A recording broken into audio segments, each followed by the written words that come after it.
Hello ಎಲ್ರಿಗೂ, welcome back to my channel. ಇವತ್ತಿನ ರೆಸಿಪಿಯಲ್ಲಿ ಟೊಮ್ಯಾಟೊ ತೊಕ್ಕು ಹೇಗೆ ಮಾಡೋದು ಅನ್ನೋದನ್ನು ತೋರಿಸ್ಕೊಡ್ತೀನಿ. ಈ ಟೊಮ್ಯಾಟೊ ತೊಕ್ಕು 1 ತಿಂಗಳಾದರೂ ಕೆಡೋದಿಲ್ಲ. ನಾನು ಹೇಳಿರೋ ಪ್ರಕಾರದಲ್ಲಿ ನೀವು ಮಾಡಿದ್ರೆ ವಿತೌಟ್ ಫ್ರಿಡ್ಜ್ ನೀವು 1 ತಿಂಗಳು ಹೊರಗೆ ಇಟ್ಟು ಚೆನ್ನಾಗೇ ಇರುತ್ತೆ. ಸೊ ಇದನ್ನು ಮಾಡೋದಕ್ಕೆ ನಾನಿಲ್ಲಿ 1 kg ಆಗುವಷ್ಟು ಹಣ್ಣು ಟೊಮ್ಯಾಟೋನ ತೊಗೊಂಡಿದ್ದೀನಿ. ಕಾಯಿ ತೊಗೋಬೇಡಿ, ಕಾಯಿ ಚೆನ್ನಾಗಿರೋಲ್ಲ. ಹಣ್ಣಾಗಿರೋ ಟೊಮ್ಯಾಟೊ 1 kg ಅಷ್ಟು ತೊಗೊಂಡು ಅದನ್ನು ನೀರಲ್ಲಿ ತೊಳೆದಿಟ್ಕೊಂಡು ಬಟ್ಟೆಯಲ್ಲಿ ಒರೆಸಿಟ್ಕೊತಾ ಇದ್ದೀನಿ. ಇದನ್ನು ಚಿಕ್ಕದಾಗೆ ಹಚ್ಕೋಬೇಕು. ನಾನಿಲ್ಲಿ ತೋರಿಸಿರೋ ಪ್ರಕಾರ ಎಲ್ಲ ಟೊಮ್ಯಾಟೋನು ಹಚ್ಚಿಟ್ಕೋಬೇಕು. ಹಚ್ಚಿಟ್ಕೊಂಡಾದಮೇಲೆ ಒಂದು ಬಾಣಲಿಗೆ 3 ಸ್ಪೂನ್ ಆಗುವಷ್ಟು ಮೆಂತ್ಯಕಾಳು, 2 ಸ್ಪೂನ್ ಆಗುವಷ್ಟು ಸಾಸಿವೆ ಕಾಳು ಮತ್ತು 2.5 ಸ್ಪೂನ್ ಆಗುವಷ್ಟು ಜೀರಾ ಕಾಳು, ಇವು 3 ಹಾಕ್ಕೊಂಡು ಡ್ರೈ ರೋಸ್ಟ್ ಮಾಡ್ಕೋಬೇಕು. ಇವೆಲ್ಲ ಇನ್ನು ಸ್ವಲ್ಪ ಕಲರ್ ಬರ್ತಿದೆ ಅಂತ ಅನ್ನೋ ಟೈಮಲ್ಲಿ ಒಣಮೆಣ್ಸಿನ್ಕಾಯಿ, ಖಾರ ಇರೋವಂಥ ಒಣಮೆಣ್ಸಿನ್ಕಾಯಿ ಒಂದು 10-15 ನಿಮಗೆ ಖಾರ ನೋಡಿ ಹಾಕ್ಕೋಬೋದು. ಇದ್ರ ಜೊತೆಯಲ್ಲಿ ನಾವು ಡ್ರೈ ಮಿರ್ಚಿ ಪೌಡರ್ ಕೂಡ ಹಾಕ್ತೀವಿ, ಆದ ಕಾರಣ ನೋಡ್ಕೊಂಡು ಹಾಕ್ಕೊಳ್ಳಿ. ಇದು ಹಾಕ್ಕೊಂಡಾದ್ಮೇಲೆ 1 ಇಡಿ ಆಗುವಷ್ಟು ಕರಿಬೇವಿನ ಸೊಪ್ಪು, ಇವಿಷ್ಟು ಹಾಕ್ಕೊಂಡು ಚೆನ್ನಾಗಿ ಡ್ರೈ ರೋಸ್ಟ್ ಮಾಡ್ಕೊಳ್ಳಿ. ಇದಾದಮೇಲೆ 1 ಇಡಿ ಆಗುವಷ್ಟು ಬೆಳ್ಳುಳ್ಳಿ, ಸುಲಿದಿಟ್ಕೊಂಡಿರೋವಂಥ ಬೆಳ್ಳುಳ್ಳಿ, ಇದೆಲ್ಲ ಹಾಕ್ಕೊಂಡು ಚೆನ್ನಾಗಿ 1-3 ಮಿನಿಟ್ಸ್ ಸ್ಮೆಲ್ ಘಮ್ ಅಂತ ಬರೋವರೆಗೂ ಡ್ರೈ ರೋಸ್ಟ್ ಮಾಡ್ಕೋಬೇಕು. ಮಾಡ್ಕೊಂಡಾದಮೇಲೆ ಒಂದು ಪ್ಲೇಟಲ್ಲಿ ತೆಗೆದಿಟ್ಕೊಂಡು ಹಾರೋದಕ್ಕೆ ಬಿಡಬೇಕು, ತಣ್ಣಗಾಗೋದಕ್ಕೆ. ಅದೇ ಬಾಣಲಿಗೆ 1 ಸೌಟ್ ಆಗುವಷ್ಟು ಎಣ್ಣೆನ ಹಾಕ್ಕೊಂಡು 1 ನಿಮಿಷ ಕಾಯೋಕೆ ಬಿಟ್ಟು ಅದಾದಮೇಲೆ ನಾವು ಹಚ್ಚಿಟ್ಕೊಂಡಿರೋ ಅಂಥ ಟೊಮೆಟೊಗಳನ್ನೆಲ್ಲ ಹಾಕ್ಕೊಂಡು ಎಣ್ಣೆಯಲ್ಲಿ ಹುರ್ಕೋಬೇಕು.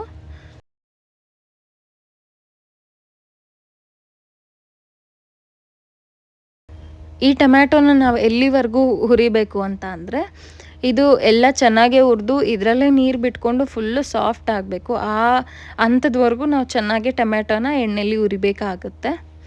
ಇದ್ರ ಜೊತೆಯಲ್ಲಿ ಒಂದು ಸ್ವಲ್ಪ ಹುಣಸೆ ಹಣ್ಣಿನ ರಸ ಮತ್ತು ಹುಣಸೆ ಹಣ್ಣಿನ ತೊಳೆಗಳೆಲ್ಲ ಸೇರಿಸ್ಕೊಂಡ್ರೆ ಜಾಸ್ತಿ ದಿನ ಆದರೂ ಕೆಡೋದಿಲ್ಲ, ಹಾಗೆ ಚೆನ್ನಾಗಿರುತ್ತೆ ಫ್ರಿಡ್ಜಲ್ಲಿ ಇಟ್ಕೊಂಡಿಲ್ಲ ಅಂದರೂ ಕೂಡ.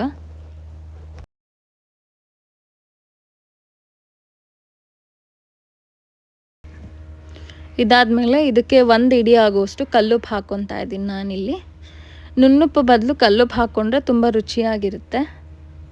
ಅದಾದಮೇಲೆ ಸ್ವಲ್ಪ ಅರಿಶಿನ ಪುಡಿ ಹಾಕ್ಕೊಂಡು ಚೆನ್ನಾಗೇ ಸ್ಮ್ಯಾಶ್ ಆಗೋ ಥರ ಬೇಯೋದಕ್ಕೆ ಬಿಡಬೇಕು.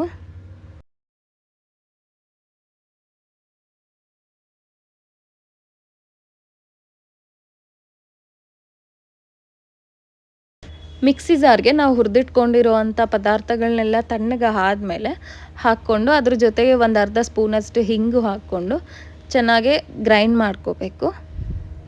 ಅದಾದಮೇಲೆ ನೋಡಿ ಈ ಥರ ಸ್ಮ್ಯಾಶಿ ಟೈಪ್ಗೆ ಆಗಿದೆ ಅಂದರೆ ಇದಾಗಿದೆ ಅಂತ. ಈ ಪಾಯಿಂಟಲ್ಲಿ ನೀವು ಫ್ಲೇಮ್ ಆಫ್ ಮಾಡಿಬಿಟ್ಟು ತಣ್ಣಗಾಗೋಕೆ ಬಿಡಬೇಕು. ಬಿಸಿ ಇದ್ದವಾಗ ಯಾವುದೇ ಕಾರಣಕ್ಕೂ ನೀವು ಇದನ್ನು ಮಿಕ್ಸಿ ಜಾರ್ಗೆ ಹಾಕೋಕ್ಕೆ ಹೋಗಬೇಡಿ. ತಣ್ಣಗಾದಮೇಲೆ ಒಂದು ಮಿಕ್ಸಿ ಜಾರ್ಗೆ ಇದನ್ನು ಹಾಕ್ಕೊಂಡು ಗ್ರೈಂಡ್ ಮಾಡ್ಕೋಬೇಕು. ಅದೇ ಬಾಣಲಿಗೆ 2 ಸೌಟ್ ಆಗುವಷ್ಟು ಎಣ್ಣೆನ ಹಾಕ್ಕೊಂಡು ಜೊತೆಗೆ ಸ್ವಲ್ಪ ಸಾಸಿವೆ, ಅಂದರೆ 1 ಸ್ಪೂನಷ್ಟು ಸಾಸಿವೆ, 1 ಸ್ಪೂನಷ್ಟು ಜೀರಿಗೆ, 1-2-3 ಸ್ಪೂನಷ್ಟು ಕಡಲೆಬೇಳೆ ಮತ್ತು ಉದ್ದಿನಬೇಳೆ, ಇವಿಷ್ಟು ಹಾಕ್ಕೊಂಡು ಒಗ್ಗರಣೆ ಮಾಡ್ಕೋಬೇಕು.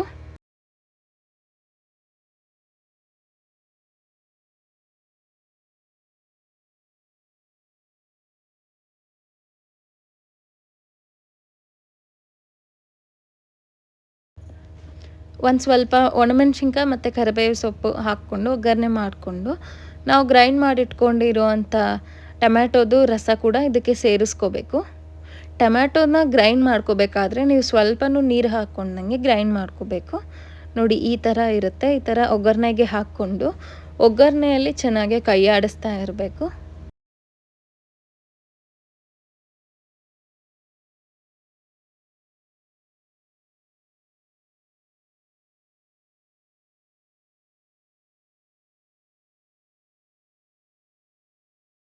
ಇದನ್ನು ಚೆನ್ನಾಗಿ ತಿರುಗಿಸ್ತಾ ಇದಕ್ಕೆ 1-2-3 ಸ್ಪೂನಷ್ಟು ಅಚ್ಚ ಪುಡಿ, ಖಾರ ಕಮ್ಮಿ ಇರೋದಾದರೆ 3 ಸ್ಪೂನ್ ಹಾಕ್ಕೊಳ್ಳಿ. ಖಾರ ಸ್ವಲ್ಪ ಜಾಸ್ತಿ ಇದೆ ಅಂದರೆ 1.5-2 ಸ್ಪೂನ್ ಸರಿ ಹೋಗುತ್ತೆ. ಇದಾದಮೇಲೆ ನಾವು ರುಬ್ಬಿಟ್ಕೊಂಡಿರೋ ಅಂಥ ಪೌಡರ್ನ ಕೂಡ ಹಾಕ್ಕೊಂಡು ಚೆನ್ನಾಗೇ ಮಿಕ್ಸ್ ಮಾಡ್ಕೋಬೇಕು.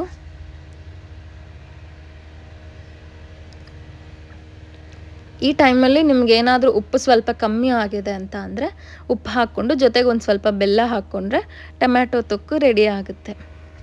ಇದನ್ನು ನೀವು ಚಪಾತಿಗೆ, ಪೂರಿಗೆ, ದೋಸೆಗೆ, ಅನ್ನಕ್ಕೆ, ಮುದ್ದೆಗೆ, ಪ್ರತಿಯೊಂದಕ್ಕೂ ಒಂದು ಒಳ್ಳೆ ಕಾಂಬಿನೇಷನ್ ಅಂತ ಹೇಳ್ಬೋದು. ಈ ಥರ ನೀವು ಟೊಮ್ಯಾಟೊ ತೊಕ್ಕು ಮಾಡಿಟ್ಕೊಂಡ್ರೆ 1 ತಿಂಗಳವರೆಗೂ ಇದನ್ನು ಬಳಸ್ಬೋದು.